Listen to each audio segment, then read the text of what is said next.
Welcome to the Deep Dive. We're here to unpack complex topics and, well, pull out the key insights for you. Today, we're diving deep into something that's kept, frankly, the whole world on edge. The Iran-Israel conflict as it's developed, especially over the last year or so. You've shared some really fascinating sources with us, timelines, strategic analyses, U.S. policy papers.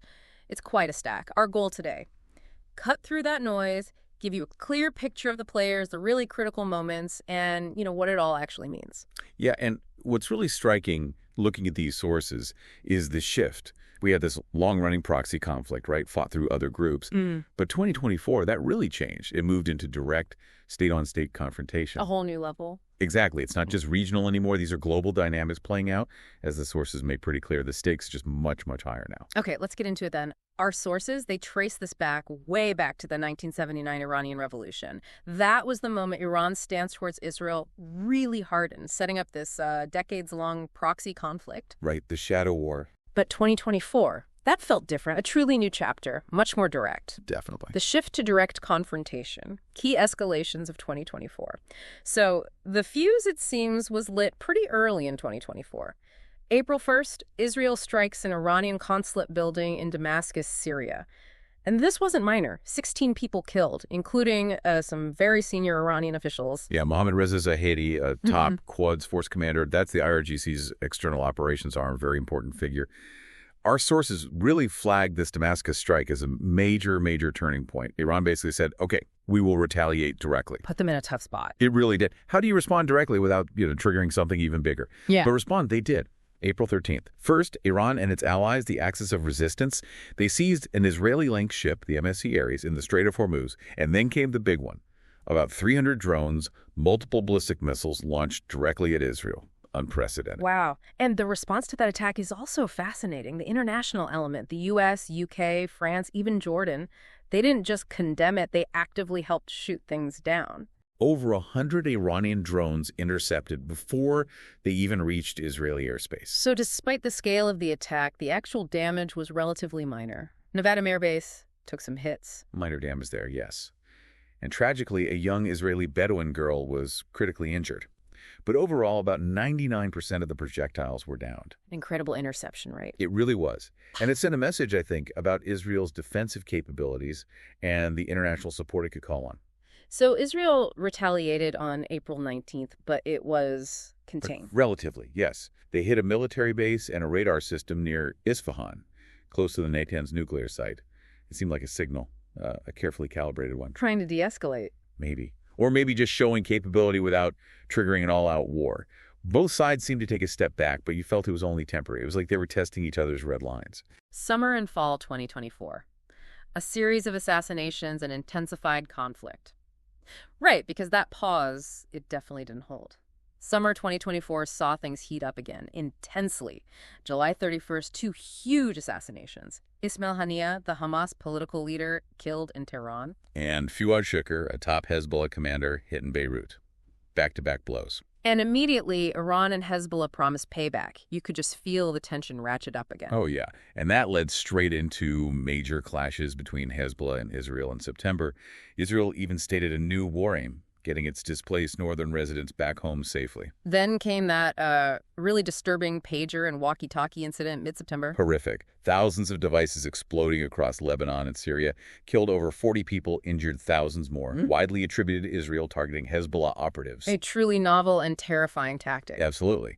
And Hezbollah, well, they responded quickly. Rocket attacks on northern Israel, hitting cities like Nazareth. But the biggest blow was yet to come, wasn't it? September 27th. That's right. Hassan Nasrallah, the Secretary General of Hezbollah for decades, killed in an Israeli airstrike in Beirut. Along with other senior figures, including an IRGC commander, Abbas Nilfarushan, a massive decapitation strike. Huge. Nasrallah was Hezbollah in many ways, and Hezbollah itself was often called the crown jewel of Iran's foreign policy, its most successful proxy. Losing him and others like Ali Karaki, their Southern Front commander, it was devastating for the organization. So the question immediately became, how does the Axis recover from that? Precisely. And Iran's answer came just days later, October 1st. Around 200 ballistic missiles fired at Israel.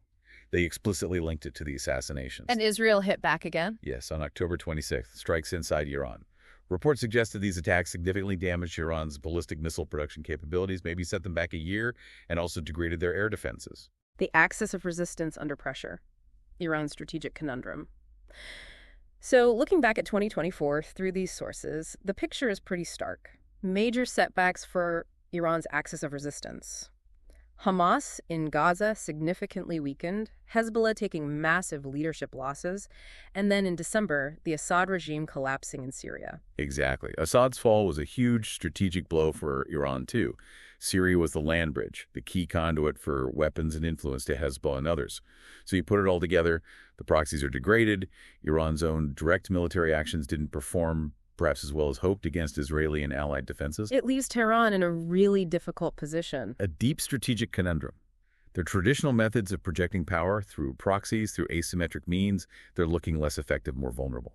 So the question for Iran becomes, how do we respond? How do we maintain our influence and deterrence without getting dragged into a full-scale war with Israel, or worse, the U.S., that we likely can't win? While also managing domestic pressure and legitimacy. Precisely. It's a very tough balancing act. Iran's nuclear program, a growing concern. And with those conventional and proxy options looking shakier, the sources suggest Iran's nuclear program might be gaining more importance in their strategic thinking. That's a key point. Now, U.S. intelligence still assesses, as of early 2025, that Iran isn't actively building a nuclear weapon right now.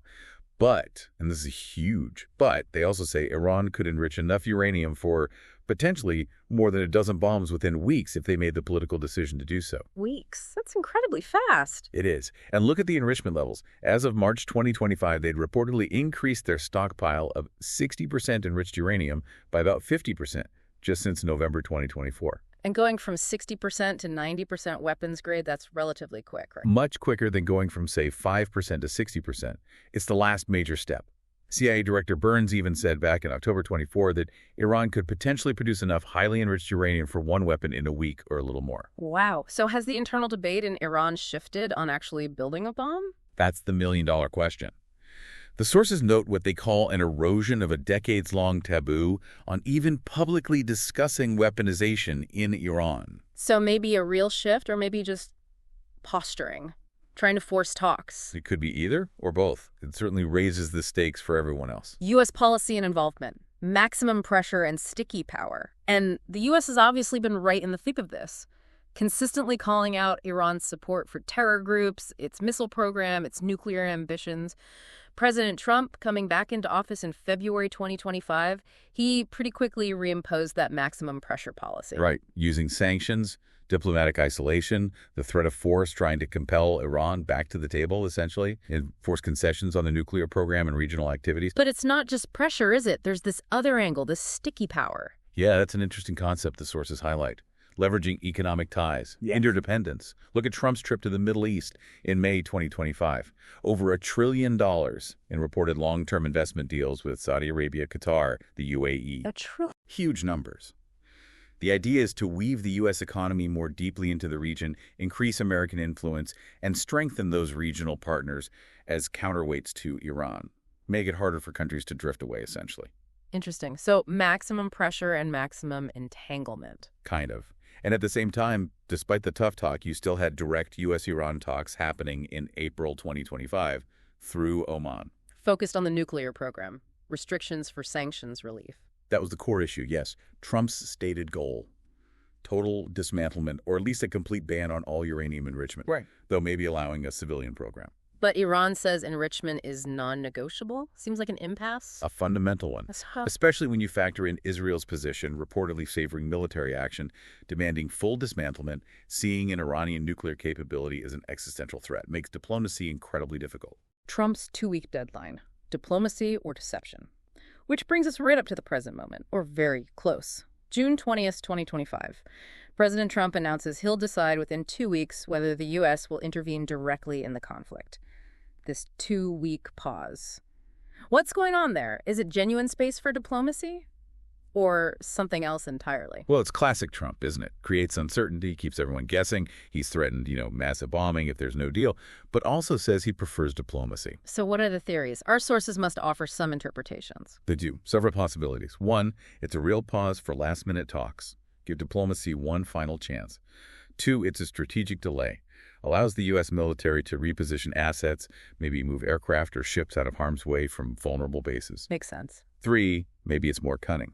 Admiral Stavridis, retired Navy admiral, suggested it could be a clever ruse, lull Iran into complacency before a sudden strike. Or give Israel more time. Exactly. Give Israel a window to potentially degrade Iran's defenses further, maybe around critical sites like the Fordo enrichment facility.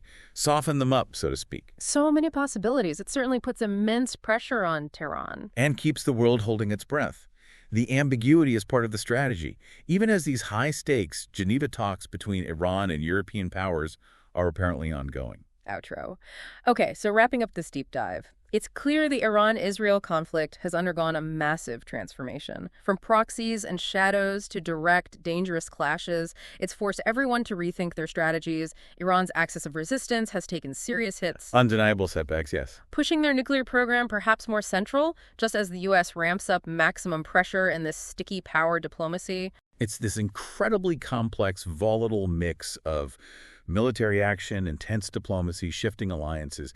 It's constantly evolving.